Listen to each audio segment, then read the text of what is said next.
Salut à tous, bande de personnes charismatiques et charmantes, j'espère que vous allez bien. Je me présente pour ceux qui me connaissent pas, je suis votre youtubeur anime favori, BZ Anime.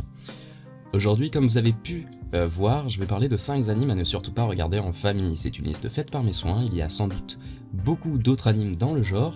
Si jamais vous êtes frustré de ne pas avoir pu voir votre anime préféré à ne pas regarder en famille, je t'invite à le mettre en description, peut-être pour une seconde vidéo, qui sait. Reste bien jusqu'à la fin pour la question du jour sur les animes. Du coup je lance le générique, sur ce, c'est parti.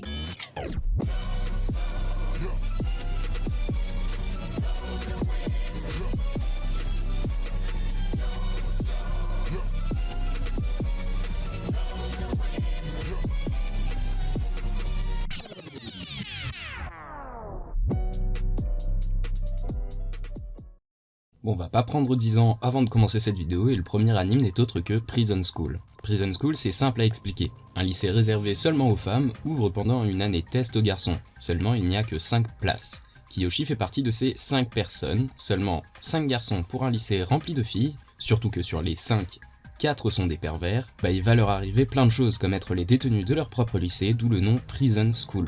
Je recommande l'anime car il est vraiment comique, l'humour est vraiment très beauf, pour comparatif l'humour est à peu près similaire à Grand Blue. Si jamais vous ne l'avez pas vu aussi, je vous le recommande à 100%, il est à mourir de rire. Du coup, Prison School est un anime parodique sur la perversion des garçons. Il a pour genre comédie, ecchi, romance, school life et seinen et pour thème école, harem et prison. L'anime reste tout de même déconseillé aux moins de 16 ans à cause des scènes de nudité. Le studio d'animation derrière Prison School est JC Staff. Ils ont réalisé l'animation de Danmachi saison 3, Death Alive, High Score Girl, Backstreet Girl et j'en passe. Bref, pour vous dire que les animes réalisés par JC Staff qui ont pour thème humour sont souvent réussis.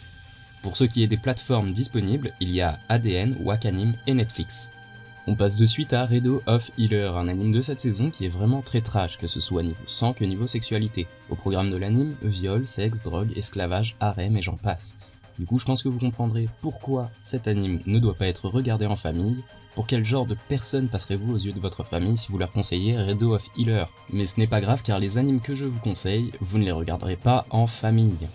L'histoire de Redo of Healer est l'histoire de Kehare, un paysan qui est devenu héros de la guérison. Seulement à chaque fois qu'il utilise son pouvoir, il ressent la douleur. Mais le royaume ne veut rien savoir et va le droguer pour abuser de son pouvoir. Lors d'une bataille contre le roi démon, il va récupérer la pierre philosophale et l'utiliser pour remonter le temps avant tous ces événements. Son seul but est de se venger. Il a comme genre action, aventure, drame, ecchi, fantasy, mature, romance, seinen et pour thème harem, vengeance et viol. Le studio d'animation est TNK, ils ont produit tous les High School DxD sauf la dernière saison. L'anime, comme vous en doutez, est interdit aux moins de 16 ans pour nudité.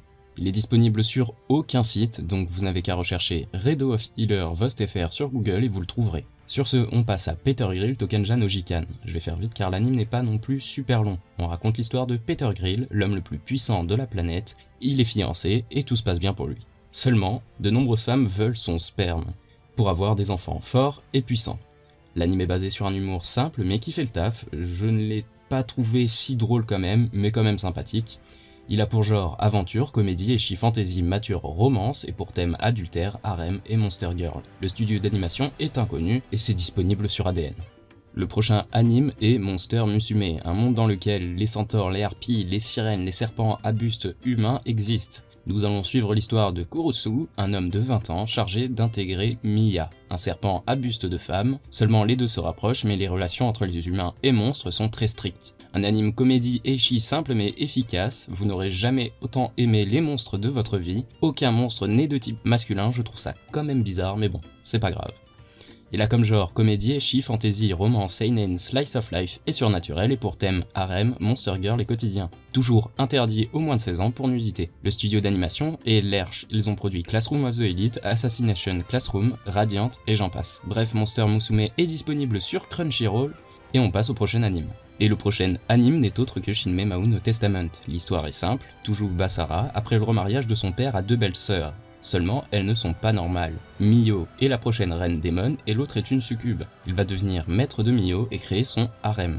Bref, beaucoup de ecchi, mais comparé aux autres, celui-là n'est pas focus sur la comédie mais bien l'action, ce qui donne des combats très sympathiques, mais on va pas se cacher que le ecchi est le thème mis en avant. Il a pour genre action, ecchi romance surnaturel et comme thème démon et harem. toujours déconseillé au moins de 16 ans, pour nudité, mais de tout ce que j'ai présenté jusqu'à maintenant, c'est celui qui se rapproche le plus du genre hentai. Petite édite du montage, je tiens à dire que c'est Redo of Healer qui ressemble le plus à un hentai et non Shinmei Mahou no Testament. Eh oui. Le studio d'animation et production IMS. Ils ont principalement réalisé Shinmei Mahou no Testament et c'est à peu près tout. C'est disponible sur Crunchyroll, je vous le conseille. Les 5 animes à ne surtout pas regarder en famille, c'est fini, mais ne vous inquiétez pas, je reviens bientôt pour vous donner d'autres animes dans le style. La question de la dernière fois était quel est mon personnage préféré dans les animes et la réponse est Rin Tosaka. Et la question du jour est quel est ton anime ecchi préféré. Sur ce, n'oublie pas de t'abonner, d'activer la cloche pour ne louper aucune de mes futures vidéos, de mettre un pouce bleu et de mettre ton avis dans les commentaires. Sur ce, je vous dis à la prochaine, c'était BuzzZ, matane.